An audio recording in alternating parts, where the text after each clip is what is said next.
in kooxihii ka dhisnaa magaalada Kalabayd ay baahidii ay qabeen ay ahaa in tartanka bisha Ramadaan laga taakuleeyo ay dawladdeena hoose Gabiley ka soo jawaabtay. waxaan halkaa uga mahad celinaynaa golaha deegaanka ee Gabiley oo hawshaasi aad iyo aad inoola garab galay. wareegga bisha barakeysan ee Ramadaan oo sidii caadada ahayd magaalada ka qabsoomi jiray inaan ka mas'uulin ahaan maanta halkan idinku fadhnaa runtii idinku nimidnay.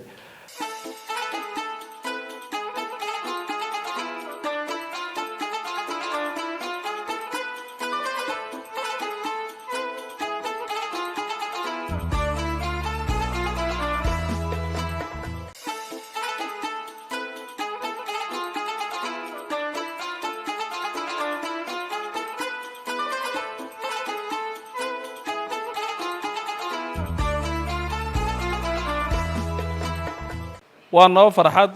28 bishii saddexaad 2023 waxaynu ku sugannahay hoolka dawladda hoose magaalada Kalabayd kooxaha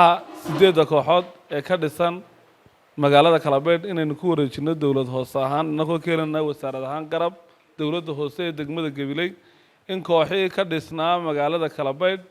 ay baahidii ay qabeen ay ahaa in tartanka bisha Ramadaan laga taakuleeyo ay dawladdeena hoose Gabiley ka soo jawaabtay. maanta aynu ku ballansanayn furitaan cimilo awgeed aynu u nimid hoolkan ayaa waxa suurtagal inoo noqotay agabkan aad arkaysaan 8 kooxood tiraadeenba 8 kooxood bay ka kooban tahay kooxaha ka qayb galaya tartanka bisha Ramadaan 8 kooxoodba alxamdulillah maamulka dawladda hoose xildhibaanka iyo gudoomiye ku-xigeenkaba aad baan uga mahad celinaynaa gudoomiye Maxamed Aadan Faarax iyo Maxamed oo waxa weeyaan guddigii gacanta nagula hayo dadaal dheerna waxa weeyaan keenay inay maanta qalabkan ay hor yimaadaan inoo suurta galaan iyagana aad baan idiga mahad celinaynaa. kelmadeedu waa dardaaran madaxdiina iyo maamulkiina iyo wasaaraddiinu marka ay idin heelan yihiin ay doonayaan tartana qiimo badan inay degmadeenuna magac yeelato iyo magaaladeenu idinkan waxa laynaga rabaa kubad akhlaaq leh ciyaaryahan xirfad wanaagsan leh tartan Ramadaan oo qurux badan si ay tartanada magaalada loogu soo jeesto oo ay u noqdaan kuwa joogta oo la wado ciyaaryahanada waxaan kula dardaarmayaa inay tartan nabadoon oo qurux badan leh oo xirfad wanaagsan leh oo min bilow ilaa dhamaad leh inay noogu gabagabeysto ilaahay baan ka rajaynaynaa idinkana inaad ka soo baxdaan mas'uuliyadaasi. maanta oo aynu ka furano tartankii Ramadaanta aynu ka furano Kalabayd oo aynu maanta iskugu nimidnay gudoomiye ku-xigeenkii golaha deegaanka Gabiley xildhibaankii golaha deegaanka Marsal Maxamed Jaac Sagna iyo isku duwaha ciyaaraha oo halkan inoogu yimid inoogu keenay qalabkii kubadihii iyo direyskii oo aynu ka suganay halkaasi oo aynu maanta doonaynay in aynu wareegii furno Ramadaanta maadaama ay cimilada roobku ay isbedeshay oo roob yimid waxaynu halkan qalabkii ku bixinaynaa dawladda hoose hoolkii dawladda hoose ayaa laynagu wareejinayaa. waxaan halkaa uga mahad celinaynaa golaha deegaanka ee Gabiley oo hawshaasi aad iyo aad inoola garab galay qalabkii oo dhan dhameystiran inoo keenay suurtii in la idigu soo celiyo Kalabayd dib loogu soo celiyo oo dhalinyartii la garab istaago oo sportski aad iyo aad bay nooga dhiseen maadaama qalabkiina inoo keeneen halkaa inaynu ka sii wadno idigana waxaan idigu dhiirigelinayaa inaad halkaa akhlaaqda iyo ilaalisaan nabadgelyada uu koobkaasi inoogu dhamaado si qurux badan. waxaan magaalada Kalabayd nooga furmi doona tartankii kubadda cagta ee bisha Ramadaan aynu ka qaban jirnay magaalada Kalabayd aad iyo aad baan idigu soo dhaweynaynaa magaaladii Kalabayd waxaan leenahay ka dawladda hoose ahaan aad iyo aad baad noo garab taagantihiin dhalinyarada waa idin mahad celinaynaa mar koowaad iyo mar labaadba. farxad baan runtii noo tahay inaan maanta halkan aan iskugu nimaadno inagoo runtii ujeedadeenu ahayd inaynu dah furno oo iba furno wareegga bisha barakeysan ee Ramadaan oo sidii caadada ahayd magaalada ka qabsoomi jiray inaan ka mas'uulin ahaan maanta halkan idinku fadhnaa runtii idinku nimidnay. ugu horeyn waxaan jeclaan lahaa in Ilaahay uga mahadnaqno nuucadiisa noo shubay runtii guud ahaan caam yeeshay dalka oo dhan gaar ahaan gobolka oo halkan Kalabayd oo joognana 3 cisho u dambeysay oo xiriir runtii si joogto ah runtii uga daaysay maantada lafteeda aynu joogno tartankii ahayd inuu noo furmana cimilada darteed oo rooban inoo saamixi weyday inaynu runtii tartankii maanta furano balse aynu uga faa'iideysan doono inaynu halkan runtii agab sports oo agabkii wareeggan lagu qaban lahaa ka dawlad hoose ahaan idigu wareejino wareeggan runtii oo magaalada si horeba uga qabsoomi jiray inii ugu dambeysayna runtii aan aad uga mahad celinayno ka maamul ahaan maamulka magaalada iyo dhalinyarada aad ka u firfircoon Maxamed iyo khaalid iyo runtii ka midka yihiin sida joogtada ah runtii iyagu isku xilqaamayay in ay dhalinyartooda ay abaabulaan aanay u diyaariyaan sidii ay u heli lahaayeen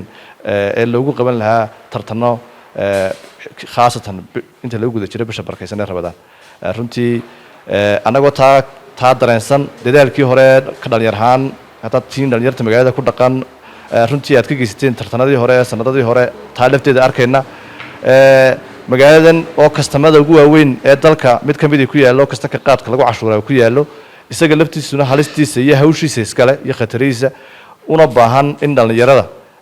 maadaama balwadaas iyo qaadkaas halkan iskaga gargoosho ka gudbo in il gaar ah lagu eego lana tixgeliyo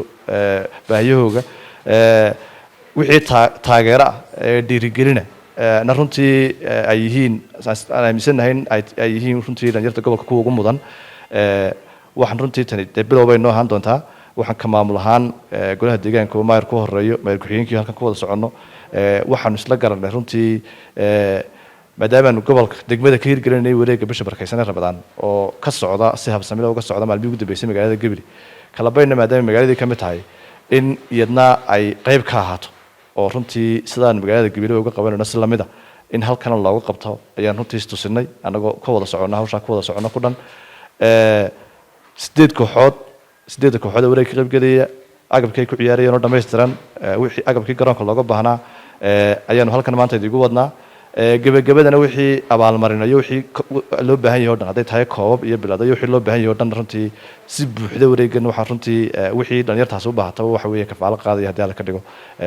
maamulka dowladda hoose ee degmada taasaad runtii ku bishaaraysanaysaan runtii waxa weeyaan aad waan idinka mahad celinaynaa sida wanaagsan ee aad hawshaa idinku dhankiina isku tabaabushayseen waxaan idinku bogaadinaynaa un intaa wareegku socdo